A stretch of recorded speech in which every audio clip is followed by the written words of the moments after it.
everybody. Put your hands to the middle, bring them down to your heart center. May the light in me see the light in you, and may the light in you see the light in me. Namaste. And when we do that in humility, it's beautiful in Creator's sight. So welcome to each and every one of you. I hope that you were blessed. There's been so much that we've looked at and so much that is going on. We could ask ourselves, is what went on last night, is that, maybe you haven't considered it, but is that actually a part of the enlightenment that's going on? I think the truth is that it probably is. To see something societally that is that cataclysmic of a shift. I was listening to him last night talk, and the numbers of Democrats who actually left the Democrat Party is actually quite amazing, considering how much they hated on Trump for the last 4 years. You know, you gotta go. Was their hating on Trump actually what turned those people to him? Sometimes that is how it works out. So, anyways, blessings to each and every one of you. I believe that we are seeing a facet. I don't say it's the whole thing, but I think there is a facet of enlightenment, a facet of higher consciousness that's going to end up coming out of this. We're hearing logical words about how to do reasonable things, not illogical words about unreasonable things, you know. And that's got to be that's a positive for every one of our lives. So how amazing and beautiful and wonderful it is. As is always the case, we shall see over the next 4 years, but it certainly has the potential to really be an amazing time for us. So welcome again to each and every one of you. I wanted to share with each and every one of you, just to get a picture in your mind. This is a book called the Nag Hammadi Scriptures. For those of you who don't know the story about the Nag Hammadi Scriptures, actually, I believe it was pre the Dead Sea Scrolls writings.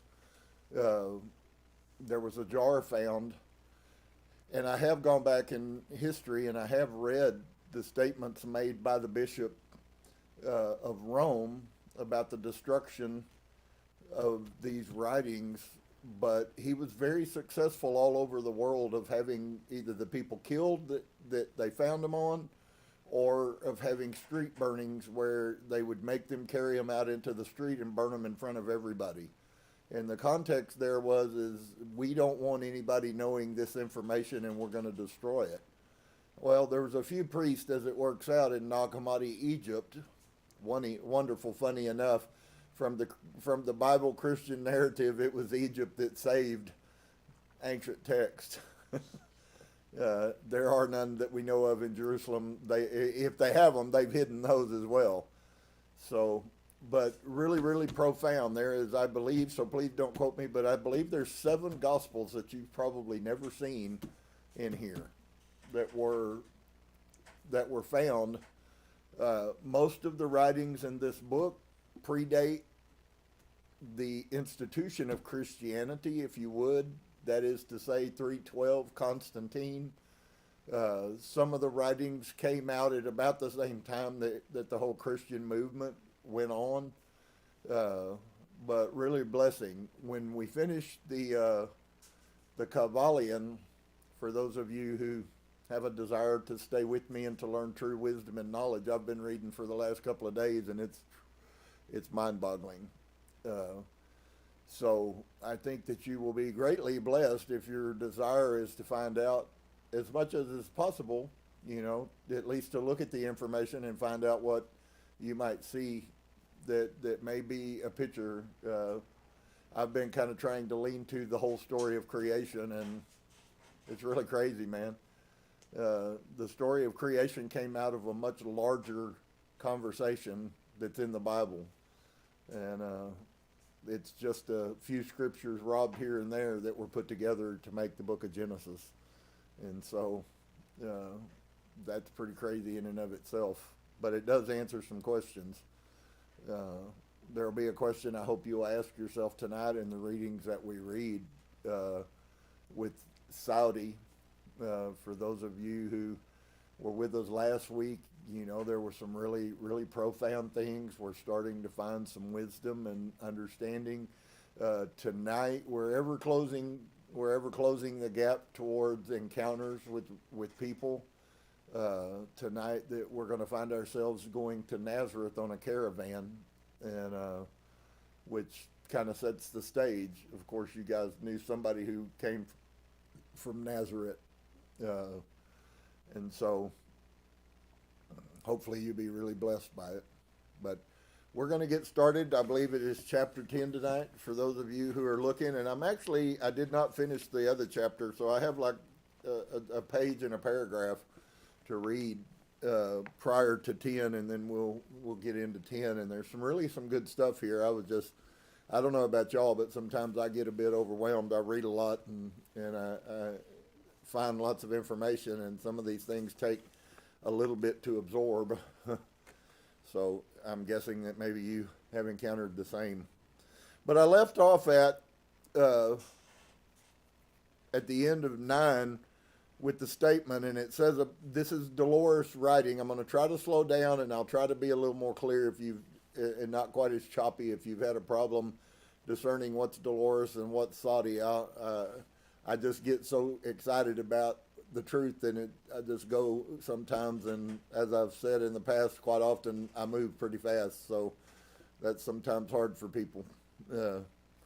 But Dolores writes here in between the next little encounter with Saudi. She says, apparently it was a mystery in their time. I have never heard of the idea of using music in this manner. If you remember what was said, one of the suggestions about raising the pyramid, he says that he felt like they may have used music. If you go and research some of Solomon used demons and all kinds of things to supernaturally lift blocks of marble that our cranes today would struggle with. And so she says, could there be a connection with their use of sound as a protection for Qumran? He had supplied a different type of insight about the pyramids, but no real answers. And I assumed it would take special people to decipher the knowledge in the pyramids. And of course, that work is still going on massively. This has been, 30 years ago or so? And they're deciphering writings in there. They're finding out all kinds of pieces about the inside and the electrical distribution of the pyramids, and that there was all kinds of supernatural, powerful things that were going on in the world that we don't know anything about. And so Saudi says to Dolores, it takes many years to be able to understand them all, the things in the pyramid. There are those who have this knowledge and are trying to pass it on. And Dolores responds, do you know who put the knowledge there in the first place? And Saudi responds, it is said again that those who built the pyramids were those of Well, if you remember in my taking you back to one of the early flood narratives, you find that Gilgamesh came from We find another person that you guys know of out of the Bible who also came from and his name happened to be Abraham. And so there is actually a piece, because much past Sumeria and which was the first great city, much past of the Chaldee, there really isn't much writing. Now, there has been some writings found recently since I went over that Sumerian stuff with you guys, and they actually have now dated some writings that they actually found, which is so mind-boggling. But they have put a date on these writings that were found of 33,000 years ago. So if we can trace it back, and you will find that we end up somewhere around 6,000 to 7,000 years from of Chaldee. So just think about that for a minute. If in fact those are the people who built the pyramids 7,000 years ago, which I'm not convinced is true either, and then think about we have to go 23,000 years past that. 23,000 years to get to whoever these people were that wrote. That's unheard of, especially when you came from somebody like me who was a Christian who was told that the whole world was created in 7 days and it's only 5,000 years old. Wow, that is overwhelming. They also have recently found some written texts that are the oldest dated that they have, minus the 33,000 years, and they found these in Turkey, and that was 13,000 years ago. So that also predates by 4,000 or 5,000 years the Sumerian text. So what Source is doing in this wonderful, amazing time is he is releasing wisdom and understanding. And as we go through the Nag Hammadi, you'll find out that the whole narrative from the beginning has to do with wisdom, knowledge, understanding, forethought, mindlessness. I mean, all of these key words I've been speaking for are all over this book. Every document that I've read has some facet of it in it. And so we're really not as far off schedule as what we might think we are sometimes. And so anyways, the concept in his time, 3,000 years ago, was that the pyramids were probably built by the people in Ur, which are the Chaldeans. Predated all of Israel. There was no Israel. There were no Jews. You know, there weren't even any Canaanites. Everybody was a Chaldean. And so Harriet had made a list of various terms and names she remembered from the book she had read. And they were really just jumbled bits and pieces. And she asked if he had heard of the Sphinx. And he said it was the guardian of knowledge. Well, I don't know if y'all followed Edgar Cayce's prophecies or not. But they've yet, if they have done it, they haven't revealed the information, but they have yet to explore and find the library. It's really funny that these two come together because Edgar Cayce prophesied in the 1930s that there was a great room under the Sphinx that held knowledge. It's strange to read a book here that was written by a lady who wasn't an archaeologist and wasn't a psychic, and all of a sudden a person that she's channeling through speaks of the Sphinx being a place of knowledge. Is anybody getting that there's a lot of coincidental things that seem to keep popping up? And so he says that it was the guardian of knowledge. And Harriet asked, have you ever heard of the Ark of Ammon? Now, when I first saw that, I thought, okay, well, there's a box of Ammon. The Ark, a box, Ark is a box. But there was something that made me begin to question something else, and I'll share that with you here in a minute. Because we know about the Ark of Moses, and the Ark of Moses was an acacia wood box, and that's all it was. And inside of it, it held the 10 Commandments. That's all that was in it, was the 10 Commandments. Okay? And yet we get a completely different narrative if you read very much at all in what's called the Torah. So listen to this statement. Saudi made some abrupt questioning remarks that were not English. He then corrected his pronunciation and he answered, yes, it is the symbol of life. When she asked for an explanation, he became upset. He said, you ask as if you are unknowledgeable, yet you have questions for me that show knowledge. Why? And so she responds, I'm curious as to how it is symbolized to your people. Do you have a symbol for it? It sounded as if he said, the Ark. So what if the box that everybody thinks is the Holy Grail of the Ark of God really is the Ark of another God? And Moses' wood box that nobody wants to talk about is the Ark in which the covenant resides. I'm not so far. There's lots of scholars who are asking and believing the exact same question I just posed for you. But most people that read the picture of the gold box covered with angels and gold and weighs so much that 4 grown men have to carry it on poles and all of that stuff was never even tied to other than what's written in the scripture coming from God. But we have God in a first person telling Moses to build an ark, and it's made out of simple wood. Many believe that God, the true creator source, isn't in need of all of our gold and stuff, that he already owns everything that is. And so that causes some conflict. And so while for many people it may be very minute, this whole ark, because he calls it the ark. He doesn't say the Ark of Ammon. He says the box that you're talking about is the ark. And so, yet it is the symbol of life. And when she asked for an explanation, he became upset. You ask this as if you are knowledgeable or unknowledgeable, as if you don't know, but the fact that you ask the question tells me you have some kind of knowledge.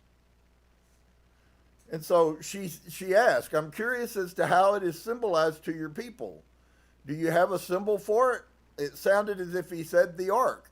And I asked him to repeat it, and it still sounded like that, although I do not know what it means. Which is a really good place for us to begin to open our minds and to begin to think when we hear things like that. And so Harriet asked, do you have in your writings anything about Horus?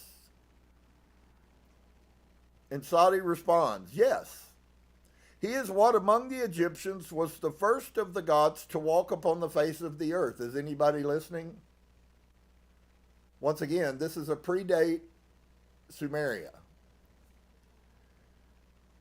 And he's the first god to walk upon the face of the earth when it was new. It is said that he, how do I put this? Mated with the women of the land, and this was the beginning of Egypt. Now, remarkably so, we find out, because here's the picture that we see. You say, well, you just said that they've found writings now of 33,000 years, which predates Horus in Egypt, and that's very true. But just as we thought that the earth was way old and had dinosaurs, but humans are only 5,500 years old. Why would it be any different to think that that had been the legacy that Sadi had also been taught? That the earth is much newer than what he imagined. I'm sure he did not know about this written tablets and having language 25,000 years before he was born. You know, we have the internet, so if you will spend some reasonable time, you can learn all kinds of knowledge that guy would have lived a whole life and never heard. So we really have an opportunity to be really thankful for the goodness that Source has given to us, because he is exposing truth. If there's nothing else that we get a hold of who about Source is, one thing that we should get a hold of is that there is truth coming out that has been hidden as long as the Bible has existed. I'll say it like that. You do with that whatever you want to. And so Dolores asked the question, was this before the time of the wandering of the Kalu? And Sadi responds. He says, this is something that comes, so he justifies it here. This is something that comes out of the depths of endless time. There is no way of knowing when this was. 'Twas before the measuring of time. So rather than having carbon dating so they can date a rock to 33,000 years ago, they just have an understanding that it's ancient and there's no way we'll ever know. We have the blessing that we can now know because we have computers and tests that can validate the antiquity of something for us and be relatively consistent and accurate. So it is a huge blessing. Chapter 10, Sadi's first trip to the outside world. Sadi had been born and raised within the walls of Qumran, the isolated community atop the salt cliffs that surround the Dead Sea. And I knew he had not lived his entire life cloistered there. Because of our first meeting, he had been on his way to visit his cousins in Nazareth. And I wonder what he had experienced when he left the community. what his first impression of the outside world had been and what he had thought of the way of the people lived. So I took him to that time to find out. He was 17 years old and was making ready to go with a caravan to Nazareth. He had never been anywhere before this. Qumran was all he knew.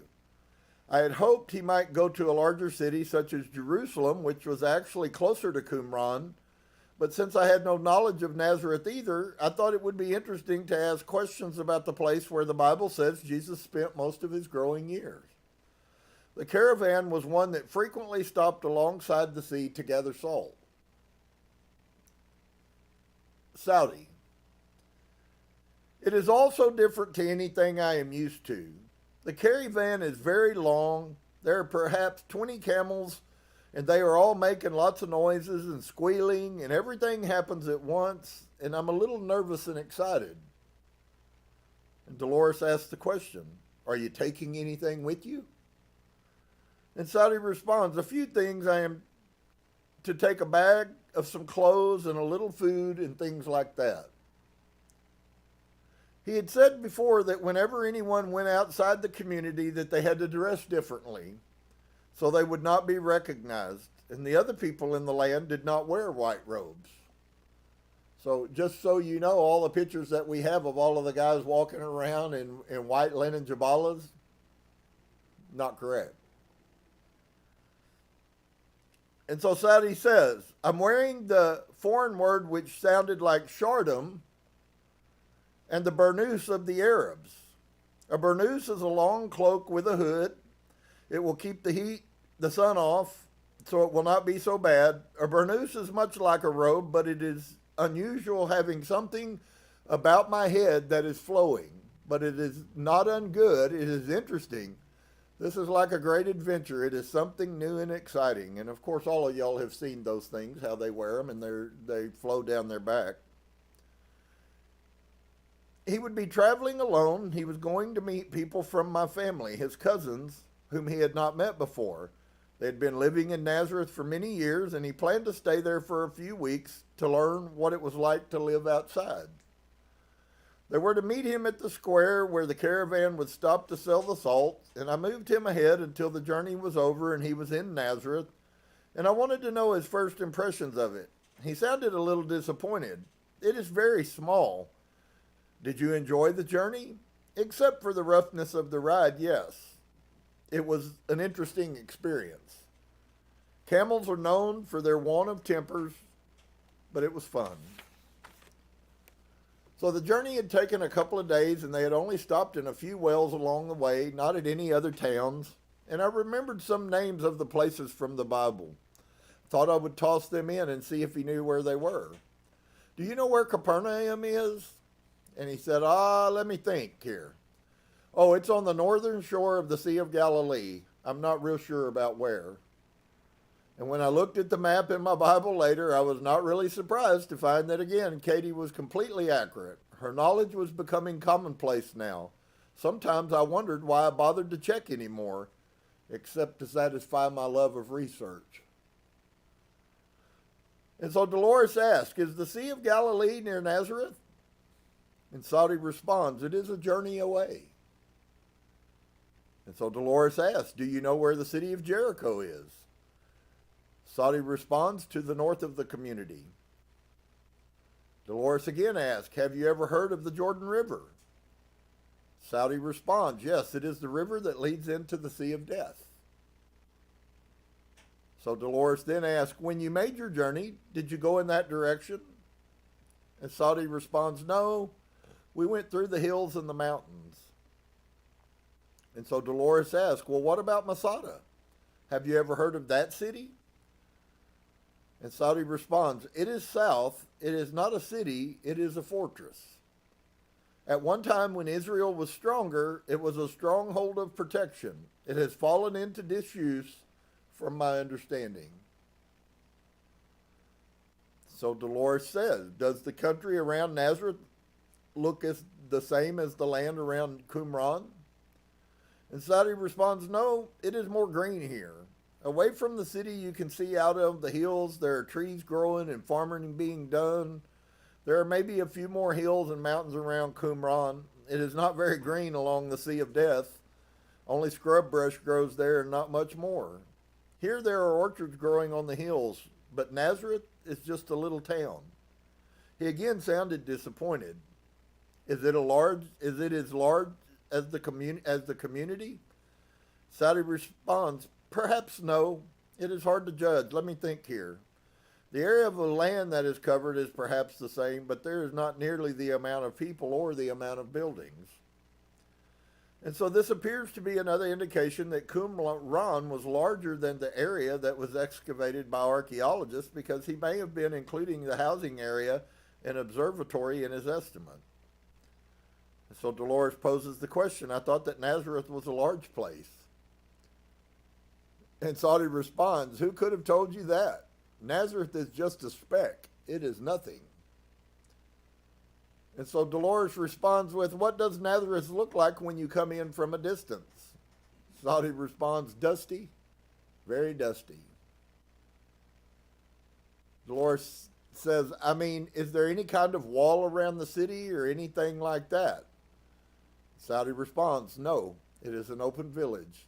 It is not, you could not call this a city. It is just worthless. So his disappointment was very evident. He thought he was embarking on a great adventure, and Nazareth seemed to be a letdown. I suppose he expected something more with more grandeur. Saudi had said that the buildings in Qumran were made of some type of brick. The buildings in Nazareth were not.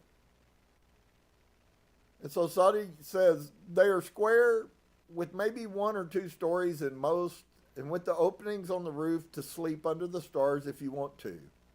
They are much different from Qumran. In fact, there is an appearance of this way and that way. They are each different. There is not the sameness to everything. Here it is like some child had these things that would make houses, and he just piled them this way and that way. This is the appearance that you would get. This is what is different. They are square, but they do not match. It is as if they do not fit together. And so in Qumran, the buildings were all connected. Most have had a much more orderly appearance. And I wondered if these had any individual courtyards with walls around them separating them from each other. And so Saudi responds, of course, this depends upon the money situation of the individual. If there is more money, they would have a courtyard. If they are very poor, of course, they would not. They could not afford the extra land that the courtyard would take. They would need to have this in the house or more room, whatever. And so Dolores asks, are there any large buildings in Nazareth? And Saudi responds, nothing is large in Nazareth. And Dolores says, can you see where the water supply comes from? Saudi responds, it is a fountain. It is actually a round opening coming out of a wall type situation in which the water comes out. I'm not sure if it is a spring that runs or what, but the water is constant, and it seems there is a, hard to find the word, trough that is in front, in which they may put their jars there to get the water. I'm not sure where the water goes. It must be piped elsewhere. There is no overflow from what I see. Either that or they use it all, but it comes out at such speed that it must go elsewhere. And so Dolores writes, my research revealed that Nazareth is still a little town today. The remains of old Nazareth are farther up the hill from modern Nazareth. In the Bible as History by Werner Keller, he compares the two areas, Qumran and Nazareth. Nazareth, like Jerusalem, is surrounded by hills, but how different is the character of the two scenes? How unlike are they in appearance and atmosphere? There is an air of menace or gloom about the Judean mountains, the Qumran area. Peaceful and charming by contrast are the gentle contours of the environ of Nazareth. Gardens and fields surround the little village with its farmers and craftsmen. Groves of date palms, fig trees, pomegranates clothe the encircling hills in friendly green. The fields are full of wheat and barley, and vineyards yield their delicious fruit, and everywhere on the highways and byways grows an abundance of richly colored flowers. Mr. Keller says there was a Roman military road that came down from the north and a caravan route not far south. There are also the remains of the caravan trails near Qumran. Keller also writes of A in Mary's well in Nazareth. It is a well at the foot of the hill where a little spring supplies it. Women still draw water in jars just as they did in the time of Jesus. He says this fountain has been called Mary's well from time immemorial, and it provides the only water supply for far and near. It is no longer outside, but is enshrined within the 18th century Church of St. Gabriel. Note the amazing similarities between the descriptions and the one that Sadi gave. And so Dolores asked him, "Can you see any marketplace?" Impatiently, Sadi responds, "We are in the marketplace. This is where the square and the fountain is all at. Can you not see it? This is it." And I laughed. "Well, I thought it was a larger city and the market was somewhere else." Sadi responds, "I don't know who's been telling you about Nazareth, but I think you're pulling a leg." "Okay, just be patient with me. Is the marketplace very busy? If you call a few goats and little boys running around and women standing in a corner talking, busy, perhaps. I do not think so. It is midday, though, and most have gone home to nap or to have their meals. 'Tis too hot to be out here doing much." And I wondered if the people had any way to keep out of the sun when they sold their products in the market. And so she asked Sadi, "If they are well enough, you would have a fold of a tent. It would be brought over them and staked so that it would cover their heads, but the very poor would not." Dolores asked, "Has your cousin come yet?" Sadi responds, "No, he will be soon. I hope it is soon. I'm very hungry. I still have some food left that I brought for the journey, but I would prefer a good meal, though." And so Dolores asked, "Do you have any money?" He says, "I have a few shekels that my father gave me in a pouch around my belt." So Dolores says, "You told me you don't use money in Qumran." Sadi says, "There is no need. What would you buy there? There is no one selling." And so Dolores asked, "What does the money look like?" He said, "This that I have is round and made of silver. It has a hole through the top part of it so that it may be looped upon a leather in the purse so that it cannot be lost." All of the coins did not have a hole of them. He thought someone had put the holes in them. They were probably not made that way originally. I was hoping for something I could verify when I asked if there were any pictures on them. And Sadi responds, "Some of them, yes. Some is hard to tell what they used to be. There is one that has a bird that is flying upon one side, and I think the face of a man upon the other. I'm not real sure. It is very worn, and most of the others you cannot even tell. It's just a rough feel on the side of the coins, as if something used to be there and it is worn." So Dolores asked, "Do you know where your father got the coins?" And Sadi responds, "I have no way of knowing. I do not ask. He did not tell me. He told me to use them wisely and to guard them well, for people would kill for less." And so Dolores responds, "Yes, if some people saw them, they would think you are rich." And Sadi responds, "They would not mistake me for someone who is rich." And Dolores says, "Well, what is your first impression of the outside world?" He says, "I think I would be better happy home." "Do the people seem to be different?" And Sadi responds, "People are the same. Maybe they're a little more narrow in their existence. They do not question anything about the day-to-day survival." And Dolores says, "Well, what about soldiers? Are there any around?" And Sadi responds, "Why would there be soldiers here? This is not the garrison. If there were a garrison here, there would be soldiers. There is no place for them to live. We are not at war with the Romans. They know that they have captured the people of the nation. They are not worried. They have garrisons in other places, but why would they want one here? There is nothing here. They are stationed in the larger cities and in places where there might be trouble. Who would ever come here and create problems?" And so she asked, "Have you ever seen any Roman soldiers?" And Sadi responds, "We saw a few a day ago on the road as they ran by us on their horses." And so Dolores says, "What did you think of them?" And Saudi responds, I did not have a chance to meet them, so therefore I cannot pass judgment. They had their helmets and their shiny swords, and they were dressed in leather. It looked hot. He was obviously growing impatient for the arrival of his cousin, and he said that they had a son who was about his age. And so Dolores says to him, maybe you will have a friend while you are there. And Saudi responds, perhaps we shall see. And so she asks, will you have to work while you're there? And Saudi says, but of course, to eat you must work. This is accepted. How not? So I decided not to wait any longer, so I moved him ahead in time until he was at his cousin's house. His disappointment in Nazareth was erased when he was taken to his cousin's house in the hills a few miles from Nazareth. He seemed to be pleased with it. It was not a large house. And so Saudi says, it is perhaps a medium-sized, several rooms, but it is a feeling of space, of openness. It is very nice up in the hills. It is a feeling of freedom.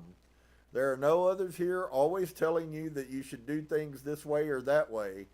And the feeling of learning about oneself and depending upon oneself rather than others. This is very good. In Qumran, there is always someone else around.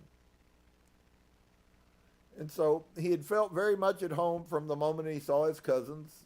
They knew each other instantly. It was as if they were old friends. The family consisted of Sahad, his wife Threshmont, and their son Siv.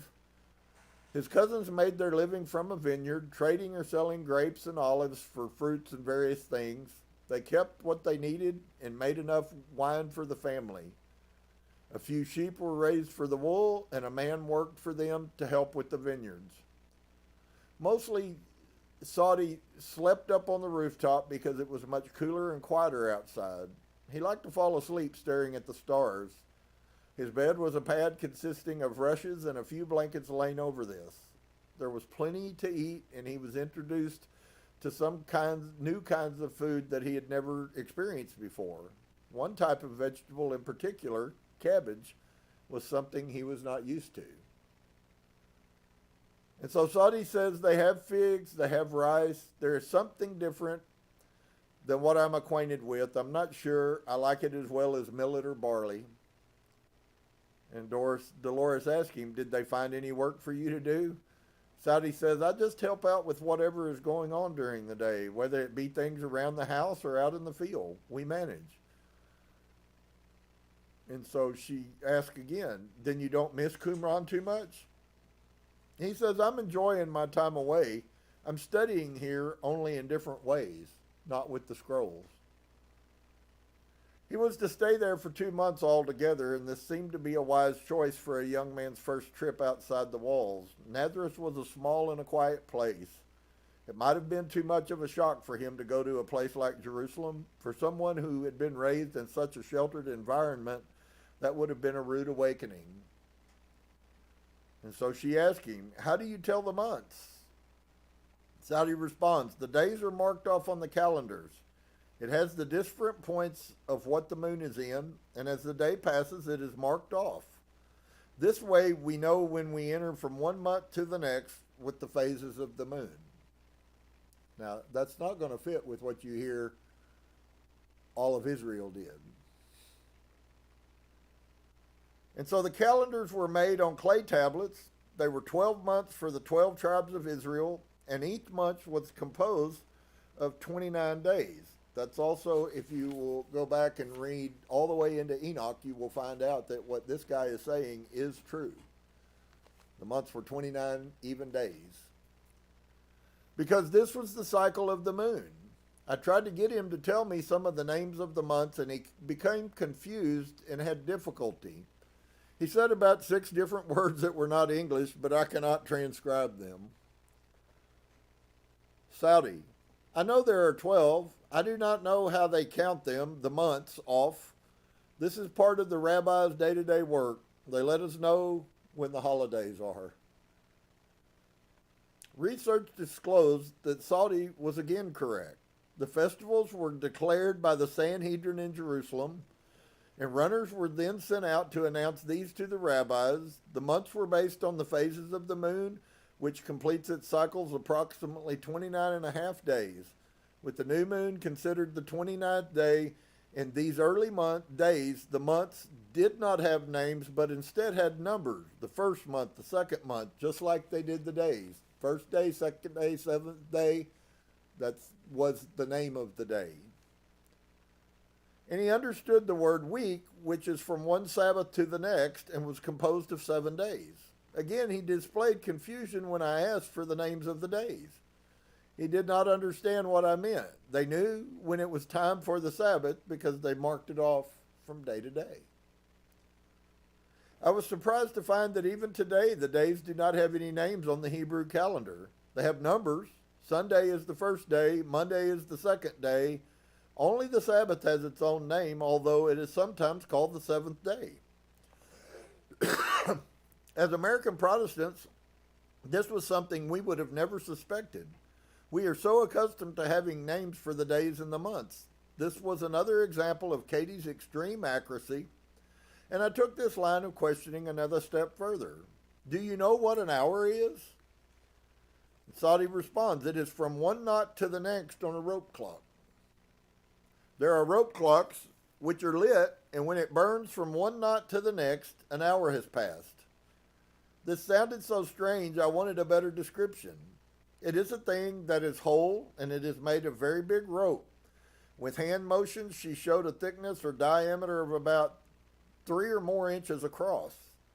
There was also candles that have the markings, when that it has burned so much an hour has passed. Are these rope clocks in the house? Saudi responds, some people afford houses with clocks in them. Sometimes there is just one per town in which they would always know what time it is. Sometimes, some towns do not even have that. Some just tell from where the sun is what time of day it is. This was his first trip to his cousins in Nazareth, but he was to return many times throughout his life. At these times he would not travel with the caravan, but he would walk with an ass carrying his food, water, and tent. The trip took at least 2 days, and he had to sleep out 2 nights. I once asked him if it wouldn't be easier to ride the ass, and he replied, probably, but then we would have to have 2 to carry the load. So I walked. I tire, but it is good for the soul to continue on. This became his favorite place to come when he wasn't teaching or studying. At his cousins, he would often go up into the hills to meditate and to commune. As he said, I try to bring myself in touch with the universe. I meditate upon my look into myself and study upon what I am. It was quiet there and he loved it. Later in his life, when he became too old and sick to make the journey back and forth, he stayed permanently at the house nestled in the hills above Nazareth, and it was in this peaceful place that he eventually died. All right. Well, we made it there. Next week, we'll pick up in chapter 11 and Saudi's sister Sarah.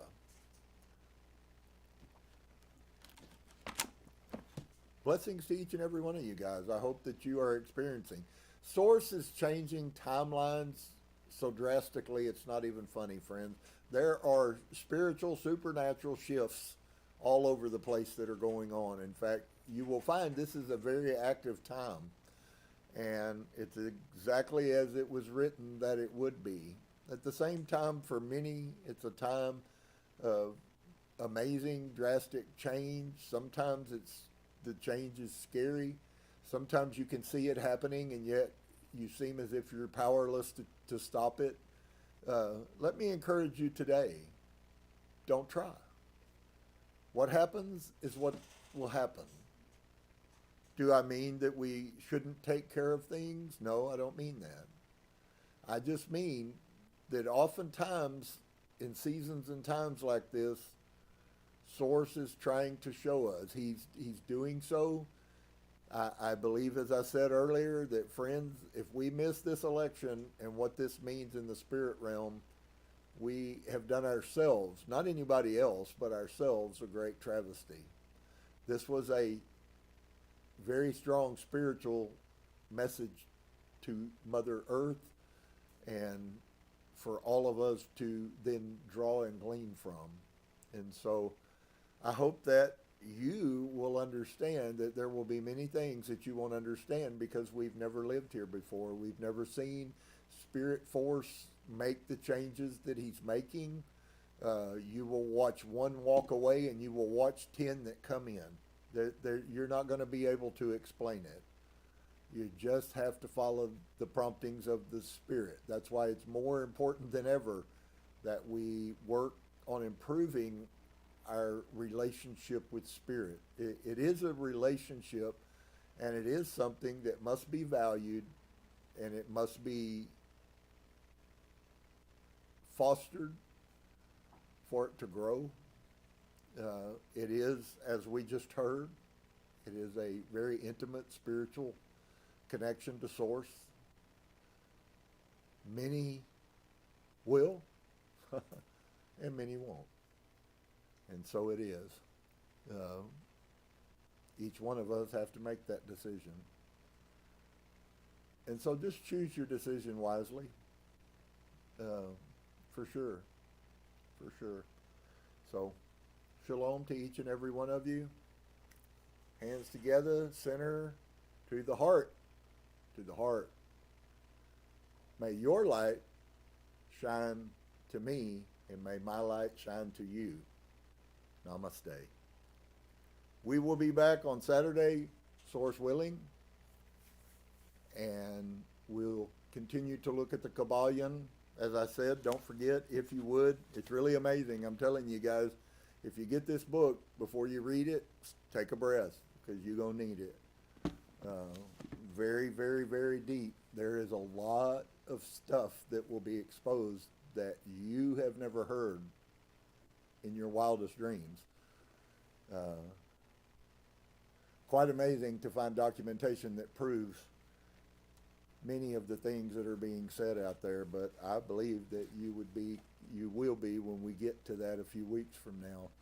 You will be quite amazed at how much of what's coming on and what's going on is actually foretold or alluded to. So peace and shalom to each and every one of you. I hope you have the rest of your week is amazing, and hopefully we see you on Shabbat. Shalom.